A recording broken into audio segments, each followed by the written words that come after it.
Hey guys, it's Michael from Larn here. I'm back in the workshop with Shane from Moteck Machining and Cylinder Mowers. Today we're answering some viewer questions. So I asked some of you guys to submit your questions before I came down today. And I've had a couple come in from Richard and Will. So the first question to you, Shane, is from Richard.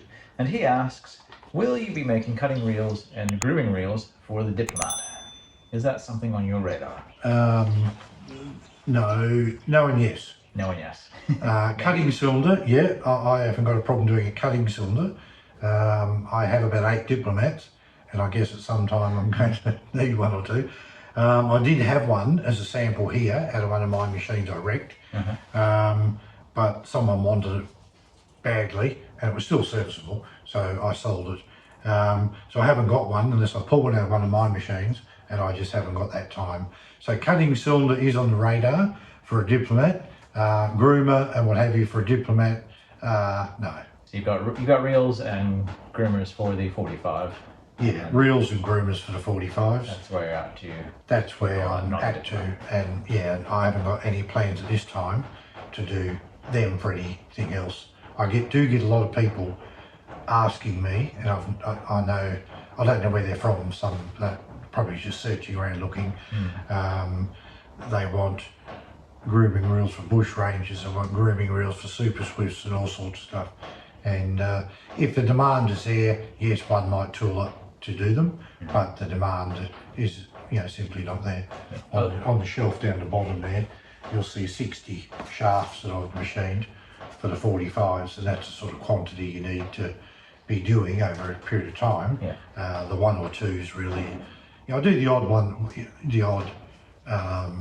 one-off jobs, but those sort of things aren't really on the radar at the minute. But definitely cutting cylinder for a Diplomat, and they're different. See, it's a whole different tooling setup. They're not the same as a 45 in any way. Sure. So other priorities at the moment, but bigger priorities. Maybe at some point in the future. Yeah, maybe. Yeah. Alrighty. Thanks for the question, Richard. Next question is from Will. And his question to Shane is, what is your favourite CAD or CAM program, and do you enjoy the time on the computer? Writing the program. Not necessarily, no. I'm more of a hands-on person. One CNC CAD CAM is what we use. One CNC is the name of the program. Is the name of the program. Yeah. That's what we use to do all the programming for these two machines. Sure. I have a fellow that helps me with that. Yeah. The time in sitting down with it is beyond me. At times, I'm usually in the shed workshop, as you know, 12 hours a day, 7 days a week. To go inside and start messing with programs, it starts to just absorb too much time. I don't have the brain space for it a lot of times. But yeah, I certainly don't mind it. It's a great program, not hard to use. I get more enjoyment out of programming the machine, improving the program, tooling the machine, making sure it does what we want to do. The new machine, the good way, has manual guide, so you don't really have to write a program. You can write the program directly to the machine. Right. So you can call up the screen and start writing the program, and it'll be like your telephone. It'll preempt what you're doing, and at the end of the day, it suggests like an autocomplete sort of thing. It is like an autocomplete. You put in the feed rate and speed and how much you're going to take off and so on and so forth. Then you can run it through the simulator on that, check it out. So you can do it all. The one-off programs would have you. That's how you would do them. On the older machine hasn't got that. So you've got to actually physically write the program, and it becomes the amount of work that I do and the amount of parts I make. It becomes one of those extra things that you have to do. That standing by the machine pushing buttons becomes not a chore to me. I don't mind doing it, but I'm looking at my order book and going, I've got 10 reels to make, I've got 10 frames to make, and I've got and handlebars, and I've got all these things to do. So I'm better off paying someone to assist me with those things. At the end of the day, they're more experienced than I am in that respect. So you conceptualize what it is you want to do.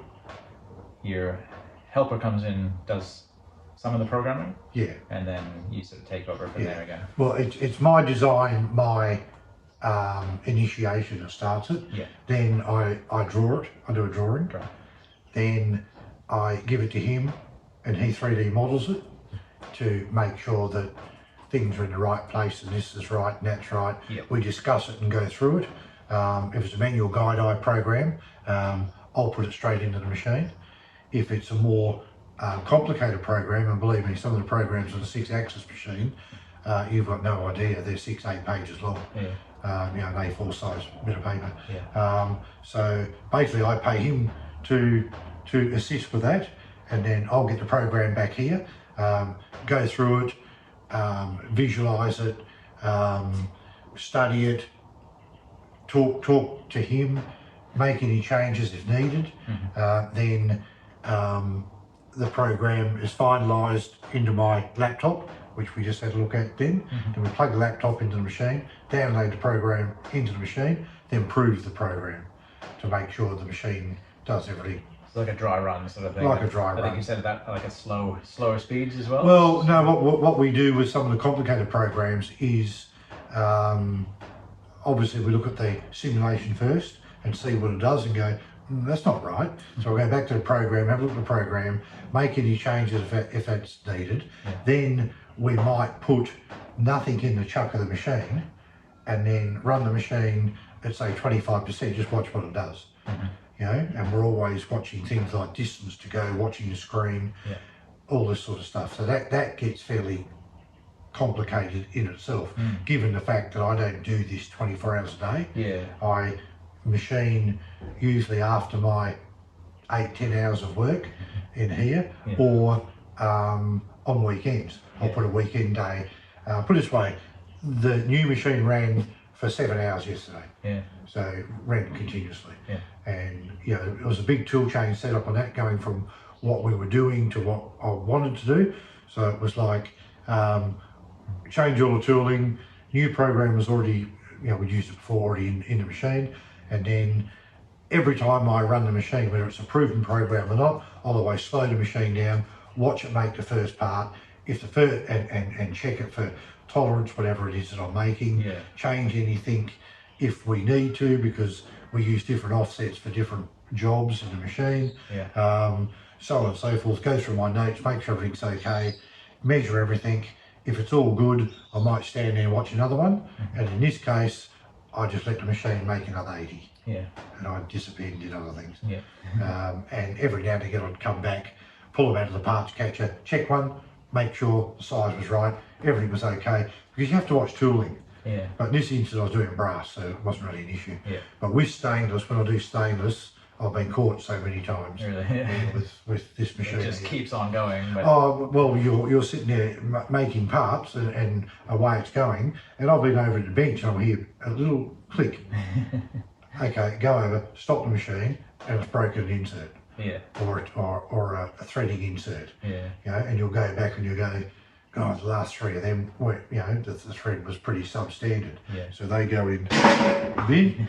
And so you've got to keep an eye on the, you know, people think CNC, you just go, start it and Let it run all day. Go to the street. I won't be far away from my machines at all times. The new one is a little different. What I was doing with it yesterday was fairly, you know, straightforward. Brass thrust pads. Just, you know, make 80, 100 of them, whatever it made, and away we go. But other more intricate jobs, you've got to keep an eye on what's going on. Eye on tooling, and you know, you do that by checking each job that comes out. But I guess, I don't know if that answered your problem, Will. But yeah, look, I enjoy it all. More so the programming the machine directly into the machine, and proving the program, running the program through, setting tools, tool changing, doing all that hands-on stuff. And if I'm going to give a part of the CNC function that I do to someone else, it's the programming side.